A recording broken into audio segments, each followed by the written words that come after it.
Well, hi guys, and welcome back to Life on Life. I am here today with two of my very favorite people and dear friends, Michelle Schrader. Hello. Michelle, you've heard me mention so many times.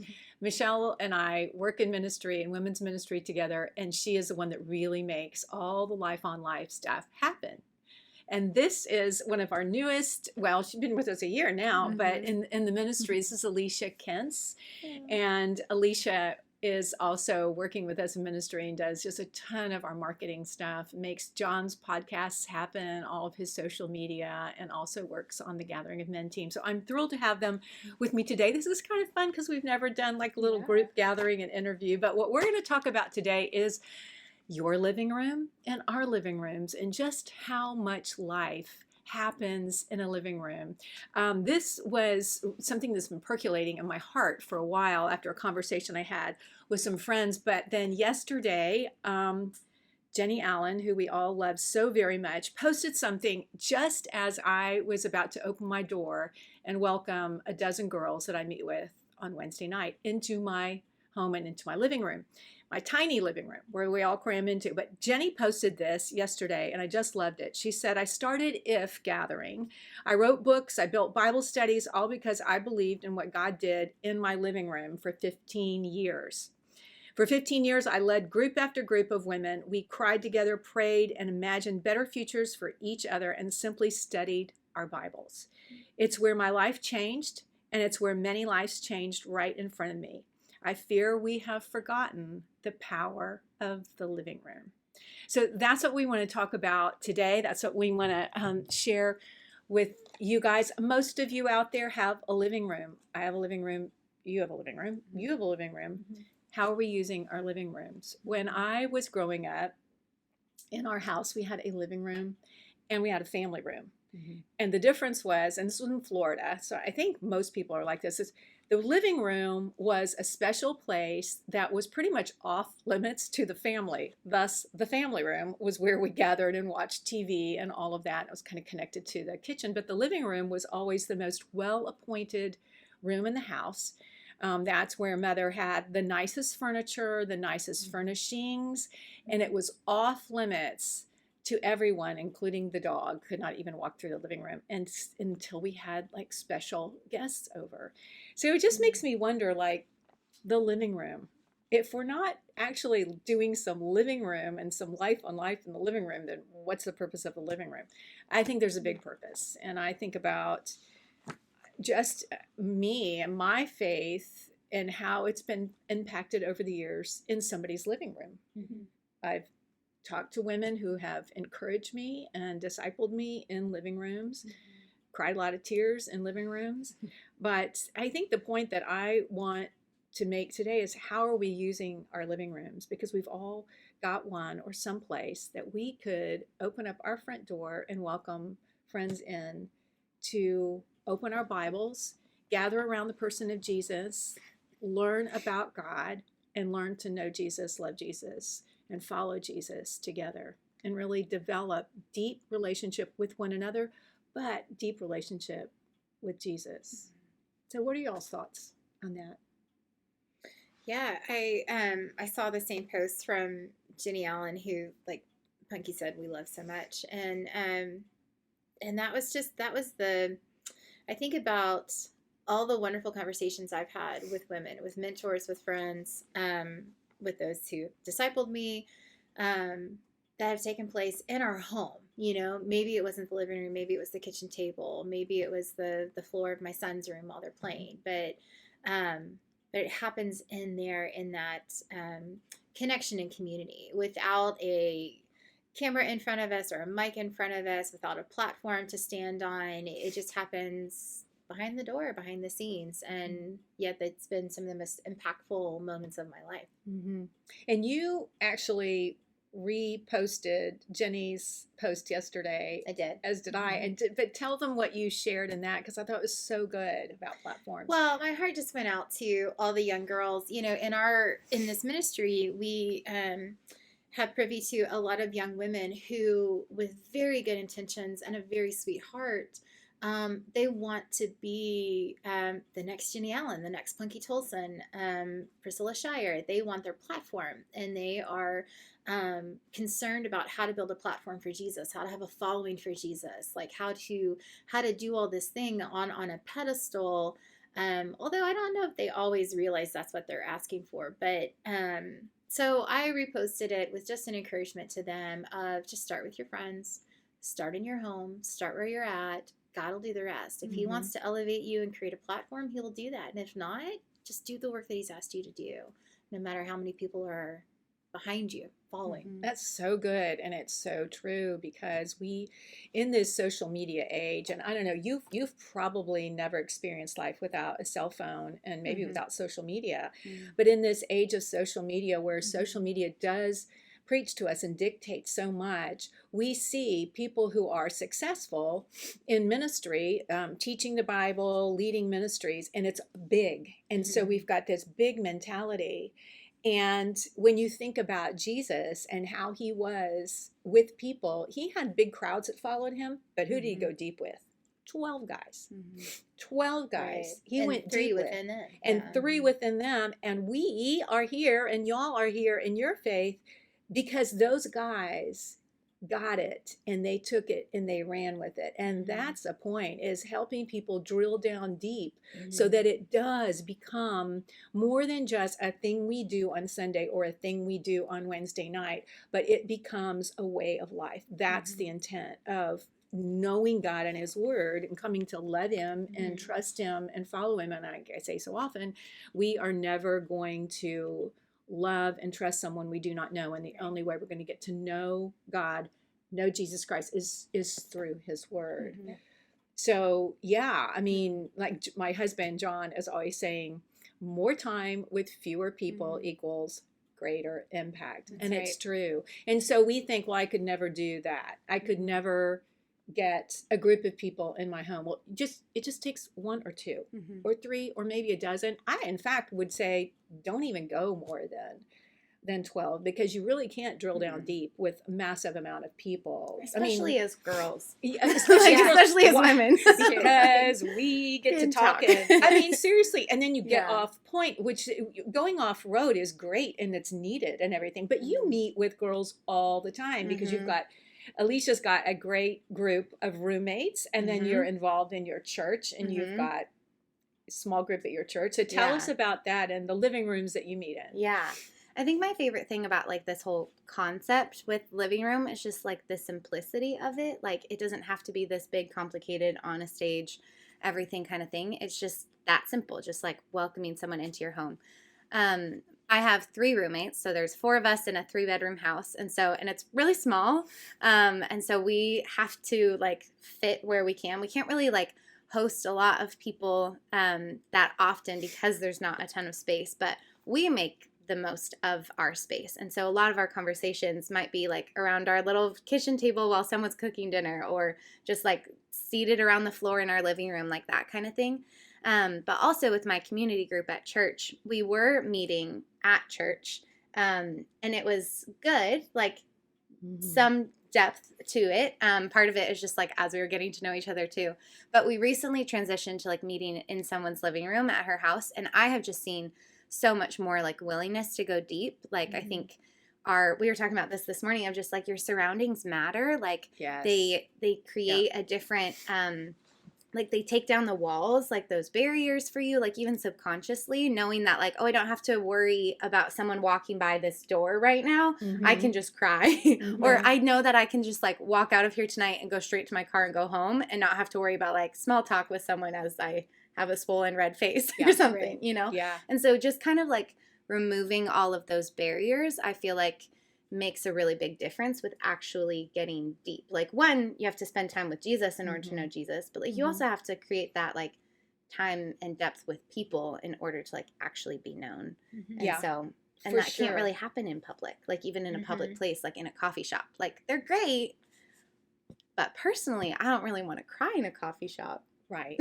And so I want to like remove that as a barrier if I can. I And the think, living yeah, room's a I great mean, that's place. such a great point because the surroundings do make a difference. Mhm. And there's just something about somebody opening up their front door to you and Mhm. inviting you in right there. It's just this feeling of, Yeah. I'm not like in front or I have to perform or put on a happy Yeah. face or anything like that. But It's also, vulnerable too. yes. Like to be the one hosting. Like there is a level of like Yeah. ooh, exposed in a Uh-huh. good way though. Yeah. Yeah. And sometimes if you're doing the hosting, it doesn't necessarily mean you're doing the leading. You Right. can be the hosting and opening up your home. And you said something about making the most of the space that you have or making most. And I think that's a good question that we can ask ourselves and ask one another out there is how are you making the most of the space that you have in your home? We live in a community where there are a lot of big homes with, I'm sure, big living rooms, big spaces. And how are we using that space? If truly God, everything we have is from God, it's a gift from God. How are we using what He's given us and gifted us Right. for maximum impact for Him, right? So we've been friends for a while, a long time, and we've been together through some Bible studies that have met in places and then met in homes too. And when I first started teaching back in my home church in Orlando, I met in the parlor, which was like a little living room in our church, and it was tiny. And then when I moved here to Dallas, we at first met in a room that was in the basement of a church here in this area.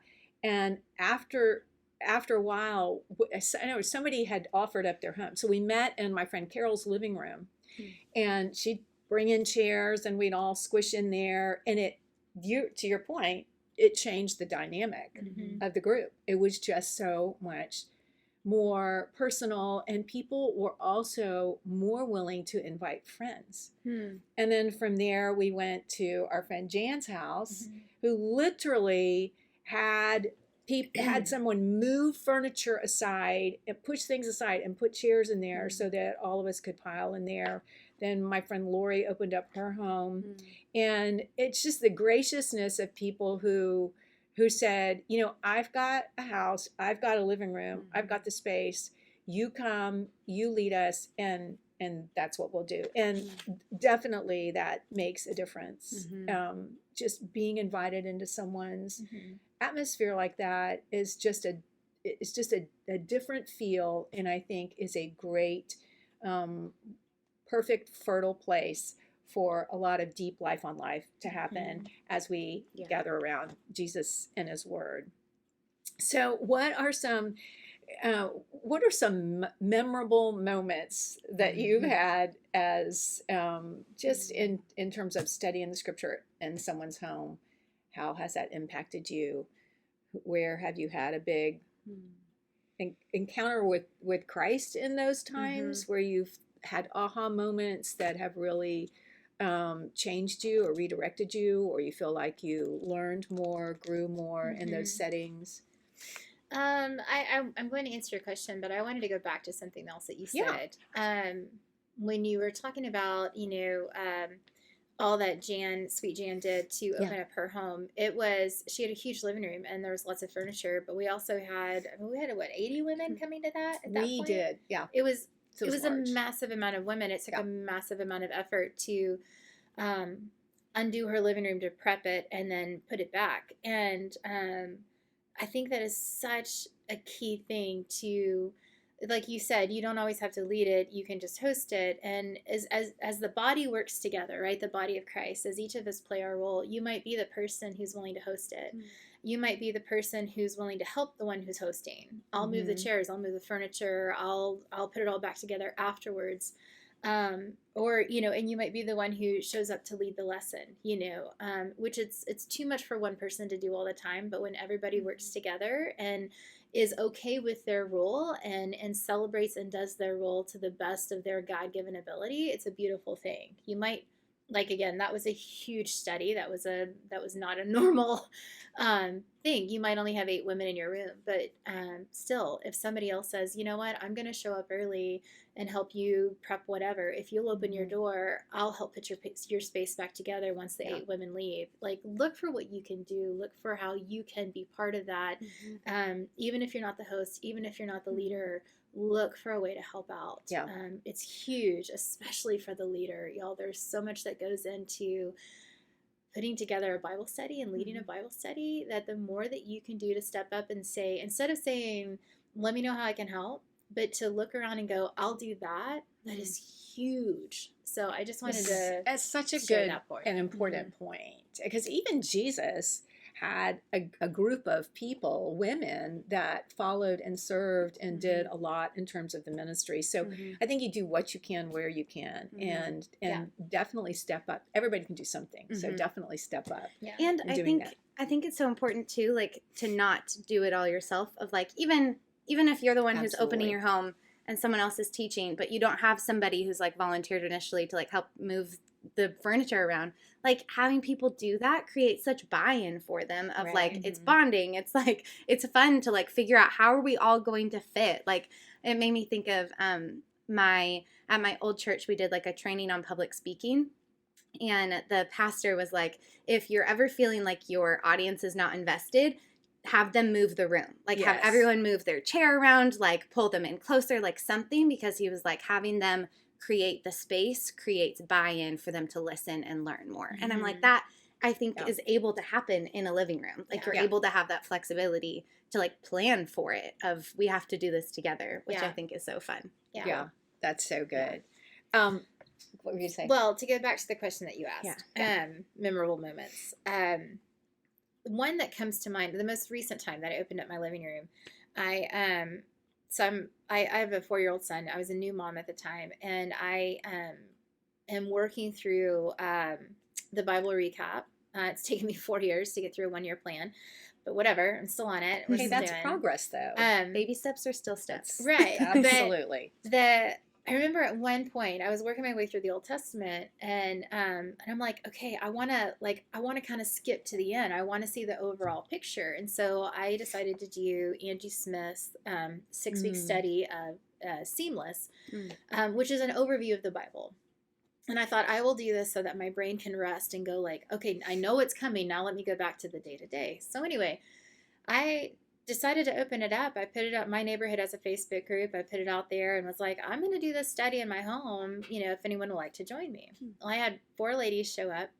They were all probably 20 to 30 years older than me. And I think they were a little surprised when I opened my door and they saw me. But we had the sweetest time together. And what was so neat was, among these ladies, I had one who has been through every, like a BSF type of study, has been through all of them. One who came from a Catholic faith and just kind of was curious about this Bible. And then another who was just a born and bred believer. So the viewpoints that everybody brought in, and watching the light bulbs go off, even for these ladies who have lived much longer than I have and been in the Word much longer, some of them, than I have, but see them connect the dots. I mean, that was just fabulous. And then So as a new cool. mom, So I got to cool. hear from all of them and their experiences. And even though it may not have been, Bible study related, just the encouragement I got from them of this hard stage of babies and toddlers. It was a beautiful thing. Yeah.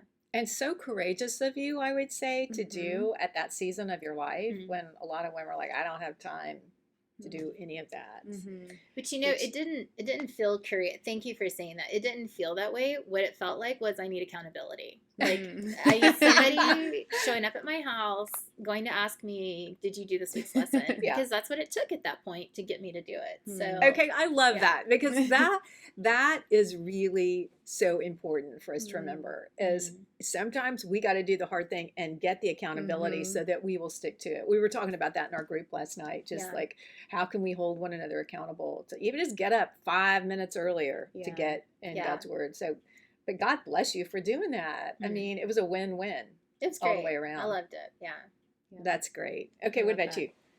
2 memories like come to mind for me. One, it wasn't a like Bible study oriented as much, but it was on Easter this past year.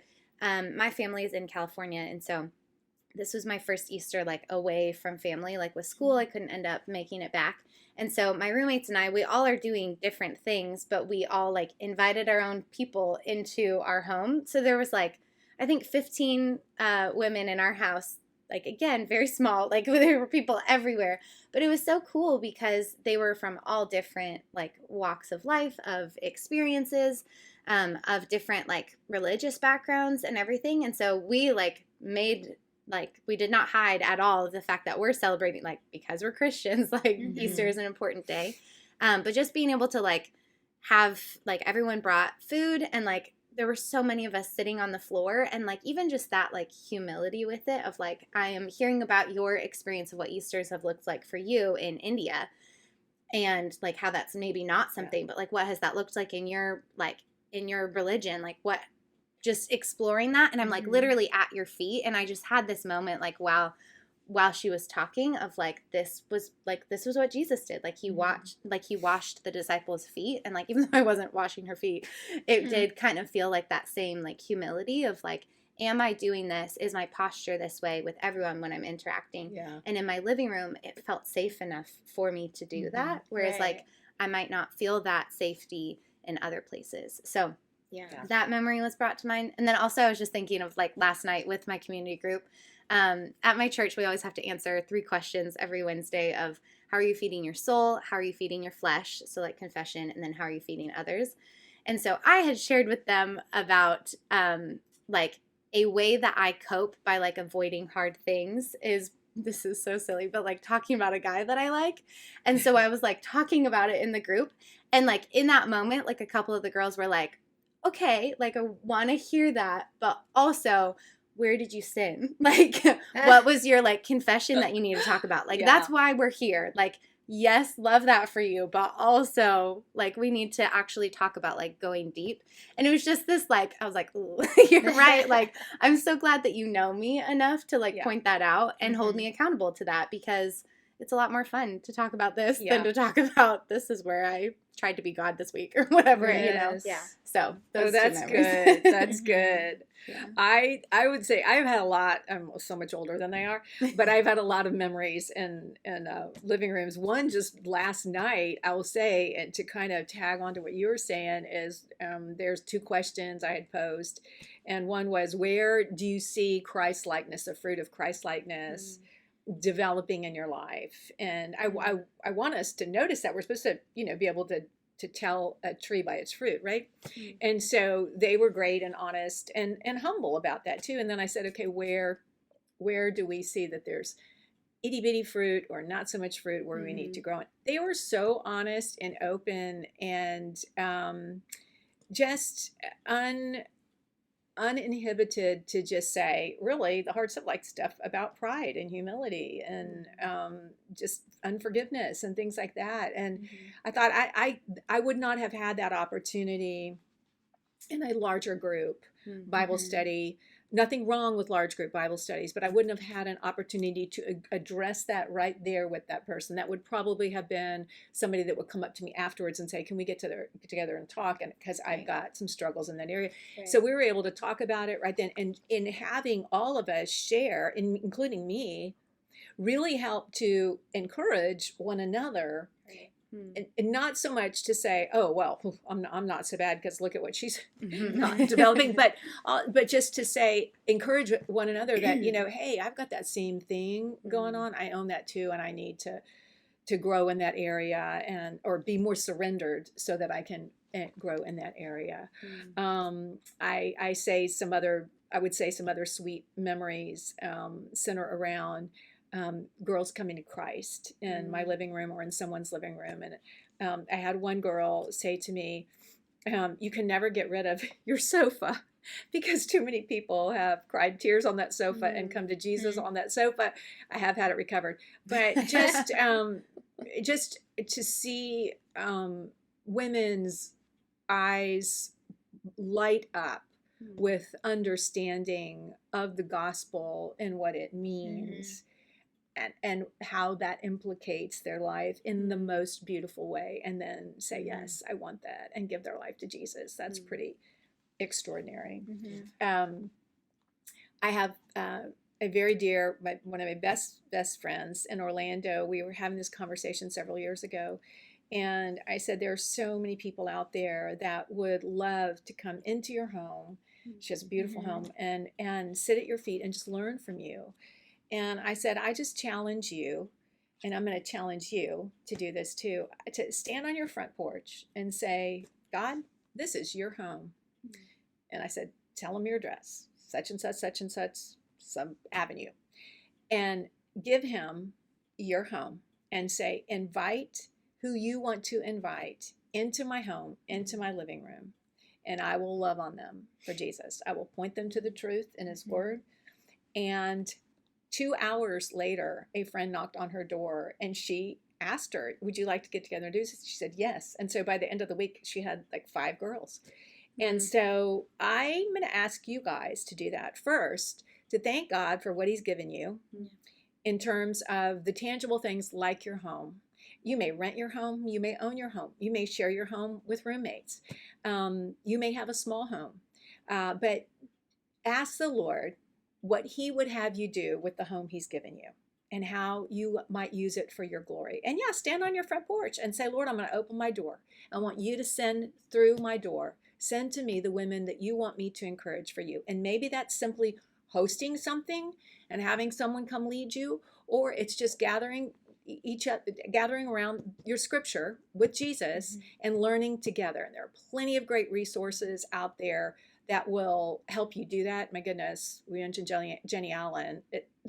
Her resources are exhaustive in terms of what you can learn doing that in your own home and using those as guides. I've got a friend, I call her a friend. I know her from Instagram, believe it or not, just this darling woman. Her name is Jan. She lives in Georgia, and she gathers women in her kitchen. She's a cook. She is an awesome cook. And I think over the years, she's had people say to her at church, will you teach me how to make your biscuits? Will you teach me how to make this or that? And so she started gathering women together in her church or in her kitchen from her church and loving on these girls and teaching them, always had a lesson prepared, from the scriptures as she was teaching them how to cook. So I thought that was a really crazy, really cool. creative way. And it's just amazing. So Yeah. now I follow her and it's just so sweet. But I would like you to think about that in the coming year, how you can use your home, your living room to do some life on life with some people who need Jesus, who need to go deeper with Jesus. So thank him for that home. Open your door and let him do the rest. Look, it's his deal. All you have to do is show up. Be prepared, show up, open the door, let the Holy Spirit do what he wants to do in and through your life, in your home, in your living room.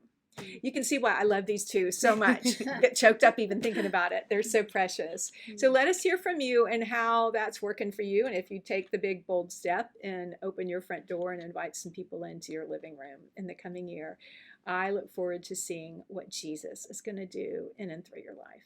I love you guys. And don't you forget that you are greatly and dearly loved by the King. Bye-bye.